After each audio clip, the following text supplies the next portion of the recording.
All right, you guys, welcome to today's Technical Tuesday. This is Maria, your sales trainer. Today I wanted to talk to you guys about something really specific, really kind of the goal of all the training we do here. The whole goal of what we do is to acquire a foundational understanding of our proven sales system. And on the surface level, that just sounds kind of like, duh, yeah, we're here to learn about sales. But I want to kind of break it down because it's a lot deeper than that. So there's three parts to this I want to dive into with you. The first part is acquire. The second part is what I mean by foundational understanding. And then the third thing I want to emphasize is our proven sales system. So let's talk about acquire first. So my goal for each and every one of you at the end of every Zoom call that I lead is that you're able to walk into your first business today with something that you did not have before, whether that's a new perspective, something technical, just a little nugget of something, maybe a little glimmer of hope, just something that you did not have at 7:59 a.m. and now you have it and you're able to walk into your first business and do whatever you got to do. So I want to do a little experiment with you guys or kind of show you something. So if you're not driving, do this. So close your eyes. If you're driving, obviously don't close your eyes. So, okay, focused, everybody focused. So think about all the sales training you've had in your life before you came to Family Heritage. So maybe you sold solar for 6 months a while back. Maybe you did a school fundraiser as a kid, or you read some really good sales books, or your friend heard you were going to be selling insurance and they gave you some advice, or you listen to a sales podcast, or you know someone who's successful in real estate, they gave you advice, or you sold cars. You get the point. So maybe you did something sales related in your past. Now I want you to mentally picture all of that advice as something tangible and imagine you're putting it into a box. Maybe it's a pretty big box. Maybe there's not a whole lot to put in there, or maybe there's a whole bunch. You have to just really shove it all in, it barely all fits. So then I want you to picture yourself closing that box, duct taping it, wrapping it all up super tight, like covering it in duct tape, like it's one of your siblings' little presents for Christmas that you don't want them to be able to get into, you know? So just wrap that up really tight so that you're not going to open it anytime soon. And then just imagine yourself putting that box in the top shelf of a closet where you're going to forget about it for now. So what's my point? You can't acquire something new if you're all full of old information. You know, our brains are not just an infinite resource. They can only hold so much information and only use so much information at a time. And if we're trying to acquire something new, sometimes having some old information or some old knowledge that's not serving us right now can kind of get in the way of that, especially when it comes to something like sales. So if you want to succeed here, you need to be a blank slate. You need to have a very open mind. And it's kind of a luxury, you guys. Give yourselves the luxury of being a blank slate at something for once, to be new at something. That's okay. There's nothing wrong with being new at something. The last thing we need to do is be saving all this room in our minds for some old information, maybe even conflicting information that instead of helping us might directly hinder our success here. It might directly hinder our success here. Now notice I didn't say that we're going to light the box on fire or throw it in the trash or anything like that. I said we're putting it on a shelf and we're not going to look at it while we're new. We're not going to open it back up right now. Because if you're new, you can relate to this. If you've been here for a while, you'll remember at first when you start this career, it kind of feels like you're drowning a little bit. It feels like, oh my gosh, I'm drinking from a fire hose. There is so much information. I don't even feel like I have enough room in my brain for all of this. You know what I mean?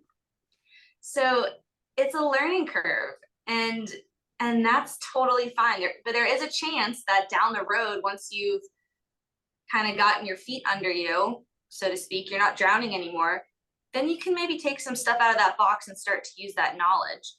But that's not until you've mastered the basics of our sales system and you kind of already really know all the basics of how we do things here. So if you're in your first 6 months to a year, don't even open that box yet. If you've been here a couple of years, I mean, you definitely know your stuff. You know how good you are at this. So there's that for you. But here's the thing. as your trainers, we don't really know all the stuff you've been taught. We don't know if it's maybe outdated, if it was really pushy and cutthroat, or if it was just really good advice that would work really well in real estate or solar or some kind of other sales that has a much longer sales cycle. You know, I've talked to agents who have had great sales training, but their cycle of sales they were used to was a couple months long. That kind of relationship building is not going to work with something like ours, where the cycle of sales is 30 minutes, 45 minutes. You know, if we're trying to build a relationship with someone and close them on the spot when we walk into their business because they could get in an accident tomorrow, it doesn't do us a whole lot of good to be developing a 6-month long, you know, callback pattern, because it doesn't do them a lot of good if we're still trying to sell to them 6 months after they got cancer. That's not how our product works. It's a little bit different. So if you want to make this example more tangible, anytime you think of some old sales advice that you've gotten before or heard or acquired somehow, have a special page in your notebook, maybe the back page, where you just write it all down. That can be your physical representation of this box. And so anytime you think of something, just add it to the page, add it to the box, and you have it all in one place when you want to go back to it later. And chances are, when you've been in this career for a full year or a couple years, you're going to be able to go back there and say, I can see how this would help. Or, oh my gosh, I'm really glad I didn't try and do this when I was new. That would have really messed me up. So it's just kind of an interesting technique that people use to make room for the new information. Because let's be honest, it's a lot of information we get. Just remember, when if you open that box while you're still drowning, it's just going to sink you. So just keep that in mind. So the number 2 point to touch on with you guys is a foundational understanding. So obviously we deal with people every day. That's what we do. Every counter will be different because every person is different. And therefore we're not able to cover every single question or possible scenario on Zoom. You know, we can do our best to predict people's objections and practice our rebuttals, but you'll still hear crazy things out in the field that we never would have even thought of ourselves. And as much as you're going to learn over Zoom, it can never top the experiences and learning that you guys encounter in the field. Right here, we're just building the foundation. Everything we do in Zoom is like the foundation to your house. And then when you go out into the field, it's like building the rest of the house from the ground up, doing everything else. And again, it's progress, not perfection. So we're not gauging ourselves against other agents. We're not comparing it to others. You know, maybe there's somebody you went to Sales Academy with and they wrote an eagle their first week and you didn't. Or maybe there's someone you went to Sales Academy with that isn't doing as well as you. And that doesn't matter whatsoever. Somebody else's success in this business really doesn't have much of an impact on you. If your roommate from Sales Academy, well, I see you guys don't have roommates because it's virtual, but if your person in Sales Academy that you were friends with wrote an eagle their first week, it doesn't have a single bit of effect on your business. You still have plenty of prospects out there in the field for you. So obviously the only person you should compare yourself to is the person you were yesterday. And if I'm accomplishing my goal with Zooms and giving you guys at least a little something every single time, then hopefully if you've had a chance to absorb that knowledge or even better implement it in the field, then you are a little bit better than you were yesterday. And so that's a win. It can literally be that simple. It doesn't have to be crazy. So your success in, classroom style or Zoom training is not directly correlated to your success in the field. So just remember that. However, your intensity does correlate. So if you create lazy habits outside of the field, listening to Zoom, kind of not really paying attention, not taking notes, just whatever, I'm still asleep when this happens, that's a lazy habit, and that's going to directly translate to your energy and efficiency in the field. But if you're already awake and you're ready to go and you're taking notes and you're getting something from these Zooms, maybe even listening to them on YouTube when you kind of forgotten some of the information, that's going to directly correlate to your intensity in the field, your efficiency, your productivity, and your results. So I actually have a funny story for you guys. So comparing to myself, when I was in Sales Academy, I thought I was doing awesome. I I got all the quizzes right. I'm really good at like book learning or whatever. I was like, this is easy. I've got this. And then when I hit the field, I realized even though I could read my sales talk and I totally recognized it on the page, I didn't know it well enough to say it to another person out loud without messing it up. And I was like, oh no, like I got hit with a really big learning curve there. And I heard a crazy story yesterday about Amanda Arndt. So you guys have probably all heard of Amanda Arndt by now. She's one of the I think she's the only female agency owner as of right now, but she came through the Minneapolis Sales Academy about 3 or 4 years ago. And yesterday, the Sales Academy instructor shared with us that Amanda did so bad in class that nobody wanted to partner with her. Think about that. Amanda Arndt, if you've met her, she's awesome. She's super cool. She's really fun. Nobody wanted to be her partner when they were practicing the approaches or their demos because she was just terrible. But she worked her butt off. She studied. She's like, I'm going to get this no matter what. I'm going to know this stuff before I hit the field. And then she went and hit the field and she wrote 9 eagles in a row. So it doesn't matter how good you think you are at taking notes on Zoom calls or reading your sales conversation if you don't take the knowledge and implement it. So again, understanding we're dealing with people. So you guys are people. The prospects are humans. There's a lot of emotions in here. There's a lot of complications sometimes. So before we step out of our card today, another point I want to make to you guys is we need to mentally tear up our cool card. So when I say your cool card, I mean like your pride, your ego. So I want you guys to make it your goal this week to make your ego smaller, make your cool card smaller.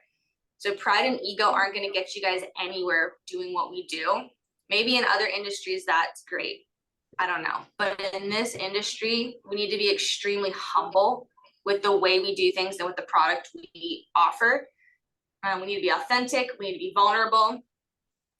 I have another crazy story about Amanda Arndt. So in her first couple weeks, while she's in the midst of writing her 9 eagles straight, she approached a business just the way she always does. The person said kind of, no thanks, I'm good. It was kind of like the HR manager, and it was a really small company. So the HR manager kind of did a lot of jobs. She was like sweeping the floor, office managers doing all the things, literally sweeping the floor.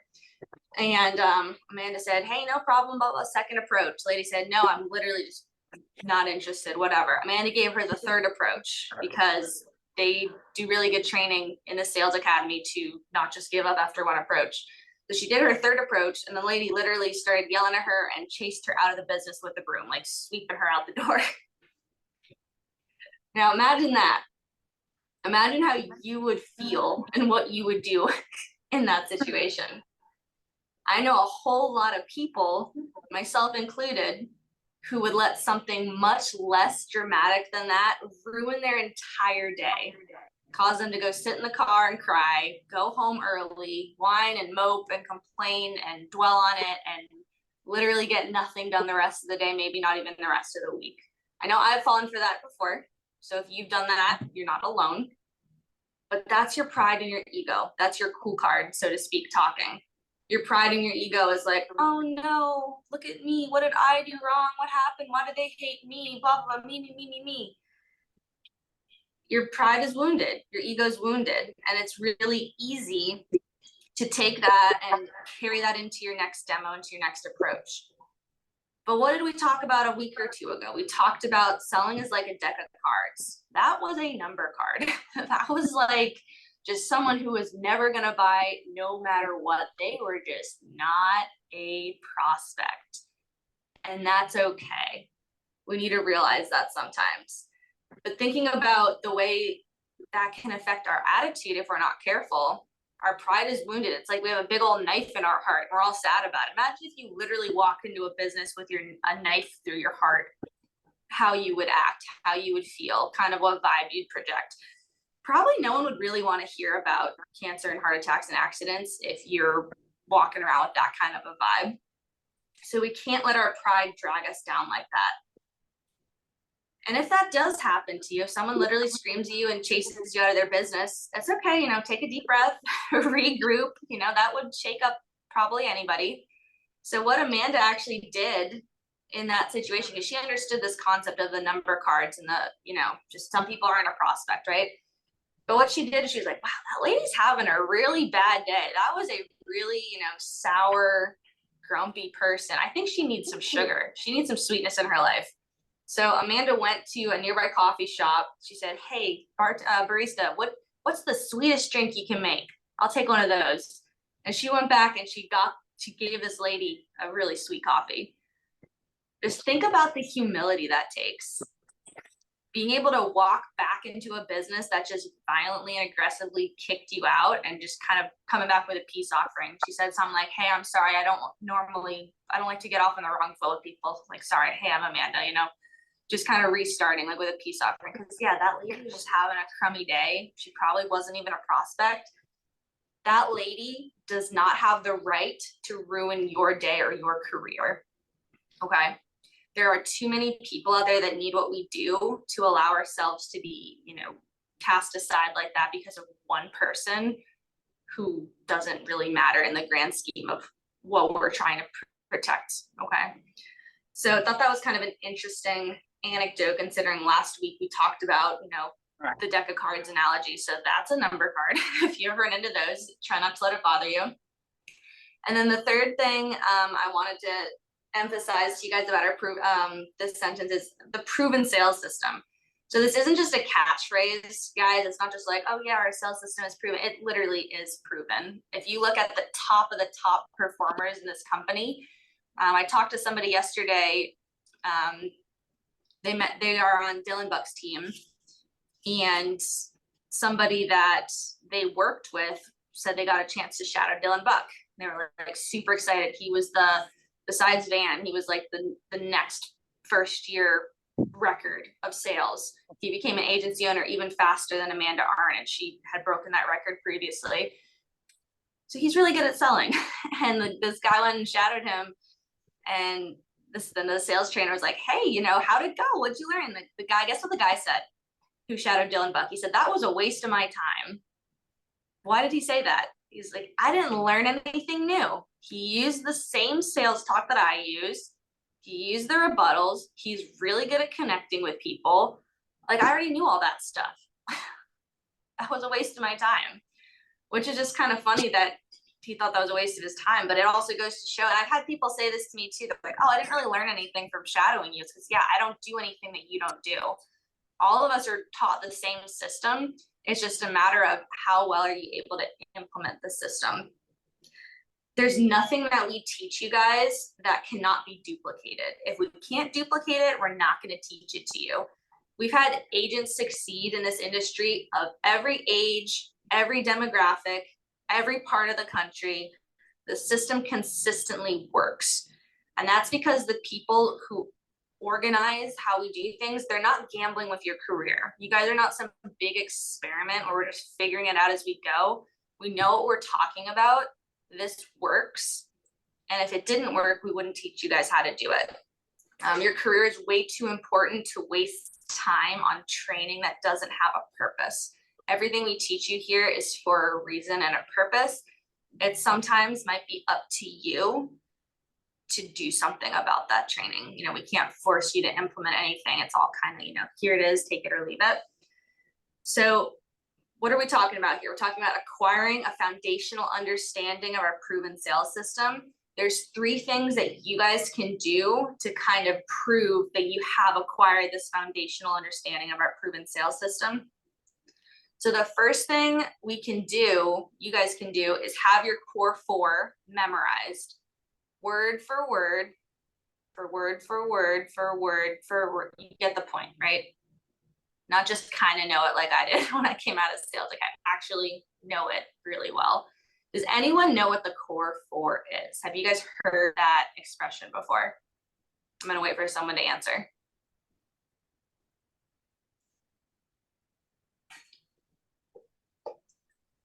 I have not, Maria. You haven't? Okay.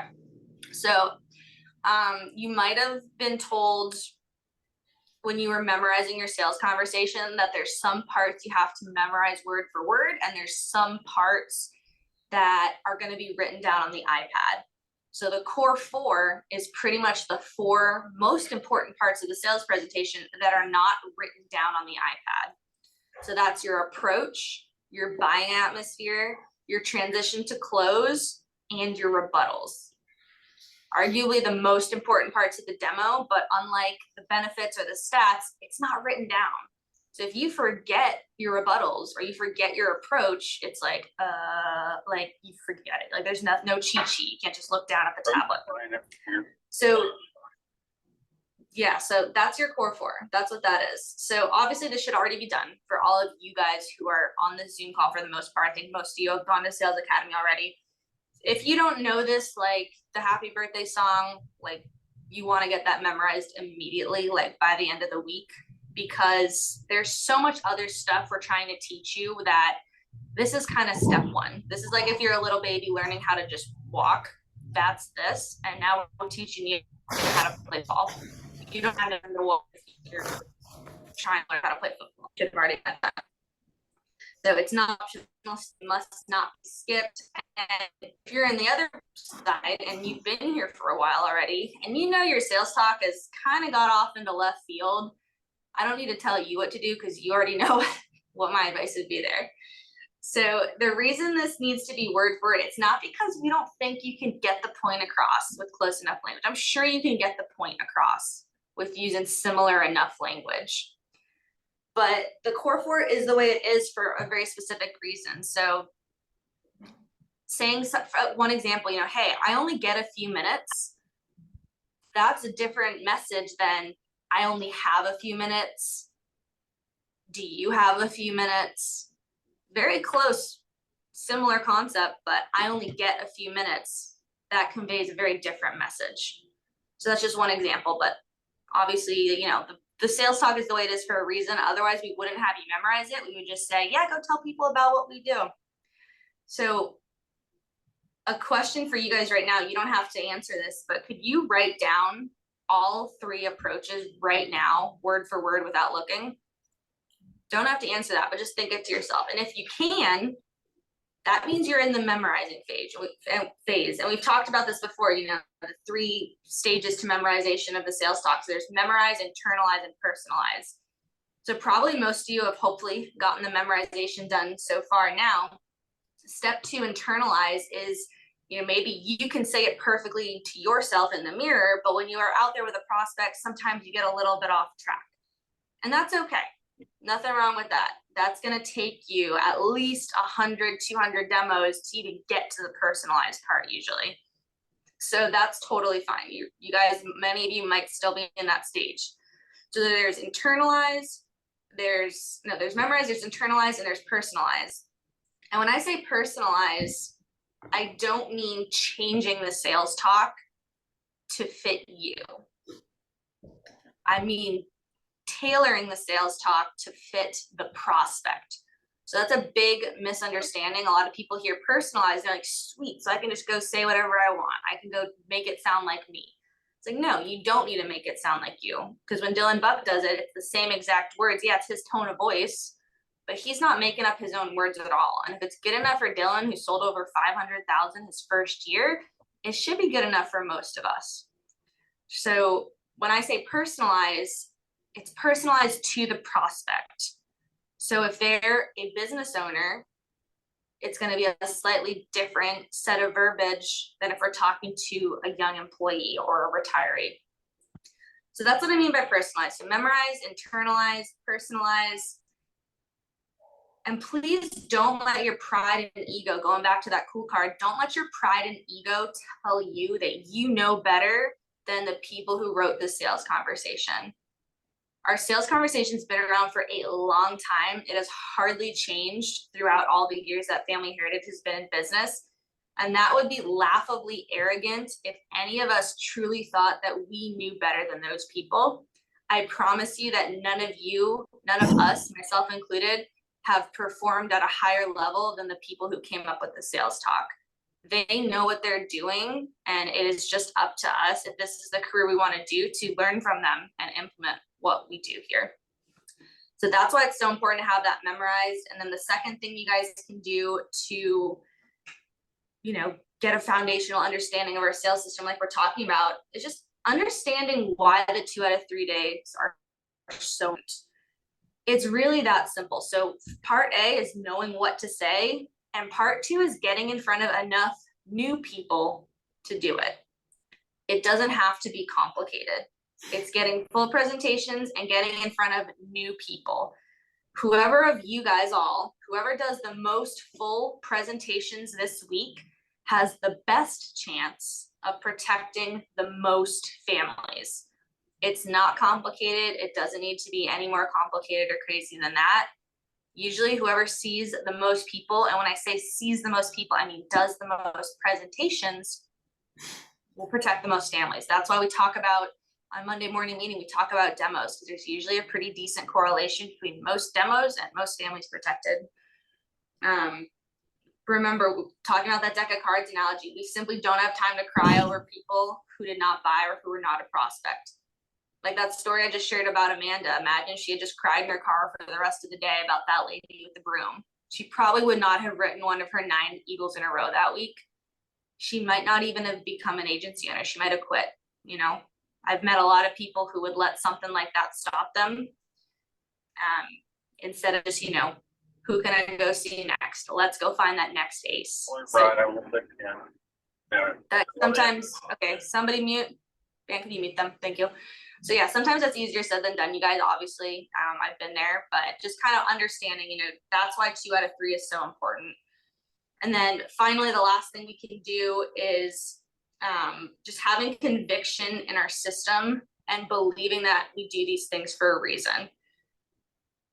So again, you guys, you know a lot of things about a lot of things. Some of you guys, you know, coach sports.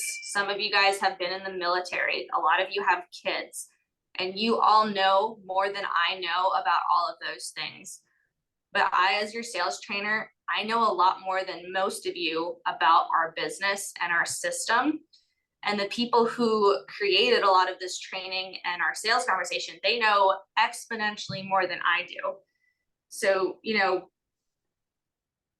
just going back to tearing up that cool card, you know, having conviction in the system and that it works. It's great that I can tell you that it works, but you have to actually believe it. Remember back in your interview, we always ask if people are coachable. You know, of course, every new agent, when they get hired, they're like, oh yeah, of course I'll listen to you because you know this and I don't. And then it turns out a couple weeks in that people aren't really as coachable as they told us they were going to be. Remember, taking everything else you've already learned, put it in a box in your closet. I can guarantee 100% if this career doesn't really seem like you've quite gotten it yet, it's not quite working out for you, it's probably because you're trying to use a different system that doesn't work in this type of sales. It means maybe you already opened up that box, it's a little early and you're still drowning, and that box is actually causing you to sink. So just kind of keep that in mind. That could be just examples of not using our system, you guys. Could be something as simple as, you know, getting upset over number cards. It could be not striving for a 2 out of 3 day every single day. It could be cutting it off at 4 demos and 6 hours one day. It could be cutting it off at 20 contacts another day, and just then you look back and you're like, oh man, I only did 15 demos this week. No wonder I didn't protect very many plays. It could be trying to do this part-time, because part-time, you're never going to get 30 demos. It could be something as simple as not trying a rebuttal, not even trying a rebuttal. It could be something as simple as following up 1,000,000 times, even though your trainer told you don't do that, that doesn't work. Here's the thing, if any of that sounds like you, that's okay, you're not alone. It took you a lot of days to form that habit of doing those things. And it will probably take you just as many days to form new, better habits to not do those things. But the good news is that the answers to all of your problems here are very simple. And we as your trainers can definitely help you out with that. So just to kind of wrap up, so our goal here with the trainings is to acquire a foundational understanding of our proven sales system.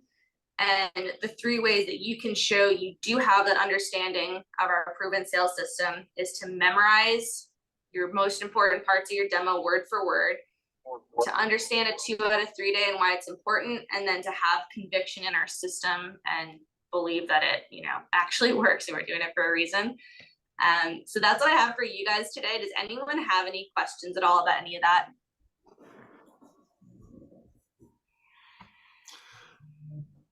Maria, could you just tell everybody the core four again? That's what I was just going to ask. Great. Yeah. Great question. So it's your approach, your buying atmosphere, your transition to close, and your rebuttals. So if you were to forget, just think about, what stuff's not written on the iPad. You can always double check the stats and the benefits. That's all written down. But what's the stuff you go out with your tablet and you're like, this isn't written down anywhere? That's a pretty good indication that it's something that hopefully should be memorized really well. Yeah, great question. Thanks, you guys. Thanks, Maria, ma'am. just to be clear, that's all 4 approaches, guys, not just the first one. Yes, that is all the approaches. When they're doing the training here in Minneapolis, they make you go through, every time you do an approach, you have to do all 4 approaches, because you're not going to need all 4 approaches in the field every day. But if you get used to hearing those objections and still doing the second and third approach, you're going to get more demos. That is probably the number one thing you guys can do right now to get more demos, is just use all the approaches. It takes about 30 seconds more. Worst case scenario, you still go to the next person. Best case scenario, you get a demo. So that's great, Casey. Thank you. Yeah. Maria, the biggest thing that I heard you say that jumped out at me, is personalized does not mean change the sales talk to fit you. It means personalize the sales talk to fit the prospect. And I added to that, it's about the prospect, not the agent. Absolutely. That, bam, wow. Yep. Spot on. Cool. All right. Well, does anyone else have any questions, comments, thoughts? All good. All right, cool. Well, it was great talking to you guys today. We'll see you tomorrow. Get out there and do some approaches and have a great time. We'll talk to you later. Bye, you guys. Thanks, Maria. Thanks, Maria. Thank you, Maria. Bye, you guys.